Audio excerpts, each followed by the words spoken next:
Welcome to Roop's cook book. ഇന്നത്തെ recipe ഉലുവ കുഴമ്പ്. ചോറിൻ്റെ കൂടെ നമുക്ക് ഒഴിച്ചു കറിയായിട്ട് ഉപയോഗിക്കാൻ പറ്റുന്ന ഒരു ഈസി ആയിട്ടുള്ളൊരു കറിയാണ്. വെജിറ്റബിൾസ് ഒന്നും ഇല്ലാത്തപ്പോൾ നമുക്ക് പെട്ടെന്ന് ഉണ്ടാക്കാൻ പറ്റുന്ന ഒരു കറി. അതിൻ്റെ ഇൻഗ്രീഡിയൻസ് തേങ്ങ, ചെറിയ ഉള്ളി, ഉലുവ. ഇതിൽ ഒരു കൈ നിറയുള്ള ചെറിയ ഉള്ളി എടുത്തിട്ടുണ്ട്. പിന്നെ അരമുറി തേങ്ങയാണ് എടുത്തിരുന്നത്. അതിൻ്റെ തലപ്പാലും രണ്ടാം പാലുമായിട്ട് എടുത്തിട്ടുണ്ട്. ഉള്ളി ഇങ്ങനെ അരിഞ്ഞ് വേണം എടുക്കാൻ. തീരെ പൊടിയല്ല, ജസ്റ്റ് കഷ്ണമായിട്ട് നേരെ അങ്ങ് കട്ടായിട്ട് അരിഞ്ഞാൽ മതി. പിന്നെ ഇത് നമുക്ക് മൺചട്ടിയിലാണ് ഇത് ഉണ്ടാക്കുന്നത്. കാരണം ഇതിലുണ്ടാക്കുമ്പോഴാണ് ടേസ്റ്റ് വരുന്നത്. അപ്പോൾ ഇപ്പോൾ ഒരു വെളിച്ചെണ്ണയാണ് ഇവിടെ ഉപയോഗിക്കുന്നത്. 2 ടേബിൾ സ്പൂൺ വെളിച്ചെണ്ണ ഒഴിച്ചു കൊടുത്തിട്ടുണ്ട്.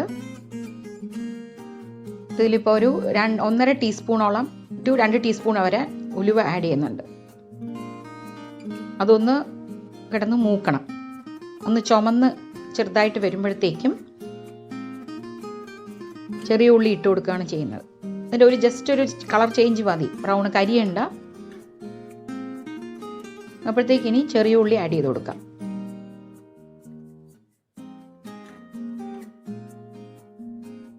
ചെറിയ ഉള്ളി വെറുതെ സ്ലൈസ് ചെയ്തിരിക്കുന്നതാണ്, പൊടിയായി അരിഞ്ഞതല്ല. ഇത് ഇനി നല്ലതായിട്ട് വഴണ്ടി വരണം.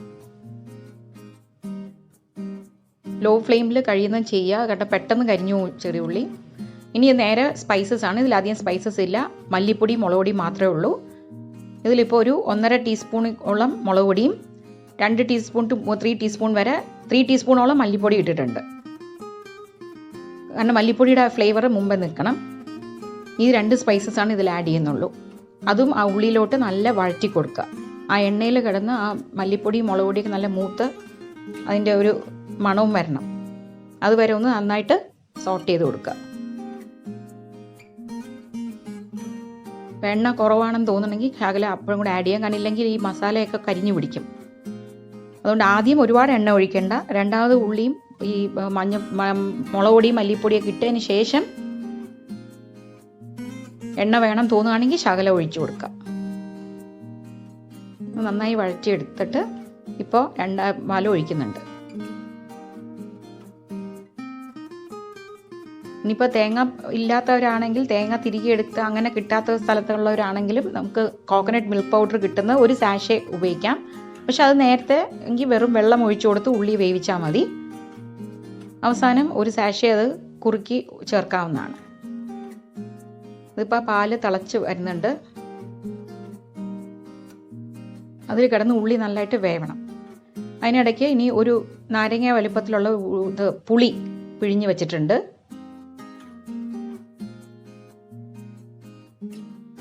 അത് ആഡ് ചെയ്ത് കൊടുക്കുക.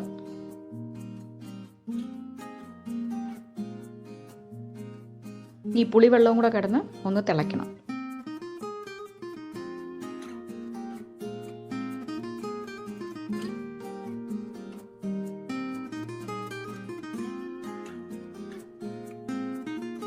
ഇനി ഉപ്പ് ആഡ് ചെയ്യുന്നുണ്ട്. ഈ സമയത്ത് ആവശ്യമുള്ള ഉപ്പ് ആഡ് ചെയ്ത് കൊടുക്കുക. 1.5 ടീസ്പൂണുള്ള ഉപ്പ് ആഡ് ചെയ്യുന്നുണ്ട്. കാരണം ഇത് രണ്ടാം പാൽ തിളച്ച് കഴിഞ്ഞാൽ 1-ാം പാൽ ഒഴിക്കുമ്പോഴത്തേക്ക് വീണ്ടും ഇട്ട് തിളപ്പിക്കാൻ പറ്റില്ല. അപ്പോൾ ആ സമയം ഉപ്പ് ആഡ് ചെയ്യുന്നതിന് പകരം നേരത്തെ ആവശ്യമുള്ള ഉപ്പ് ആഡ് ചെയ്ത് കൊടുക്കുക. എന്നിട്ട് ഇത് നന്നായിട്ട് തിളയ്ക്കണം.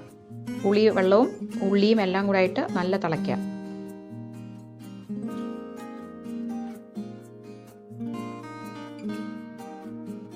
അപ്പോൾ ഞാൻ 1-ാം പാൽ ഒഴിക്കുകയാണ്.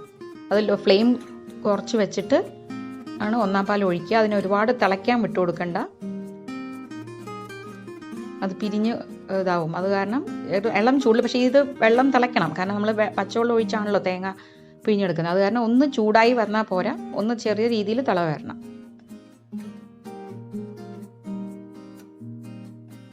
ഇടയ്ക്ക് കരിവേപ്പില കുറച്ചിട്ട് കൊടുക്കുന്നുണ്ട്. അതും കൂടെ കിടന്ന് ഒന്ന് നന്നായിട്ട് ചൂടായി വരട്ടെ.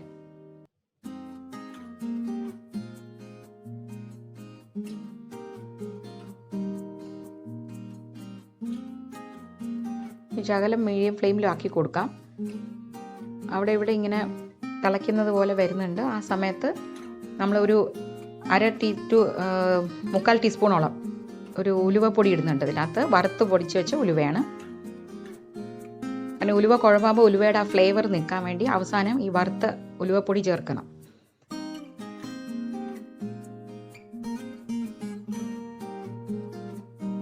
അവസാനം കുറച്ച് കരിവേപ്പിലയും കൂടി ഇട്ട് വാങ്ങുകയാണ് ചെയ്യുന്നത്. ഇനി വേറെ കടുവറുക്കലൊന്നും അങ്ങനെ ഒന്നുമില്ല. ഇതാണ് ഉലുവ കുഴമ്പായിട്ട് വെക്കുന്നത്. അതിരുന്ന് കുറച്ചൊന്ന് കുറുകി വരും. അപ്പോൾ നല്ല ടേസ്റ്റാണ് ചോറിൻ്റെ കൂടെ.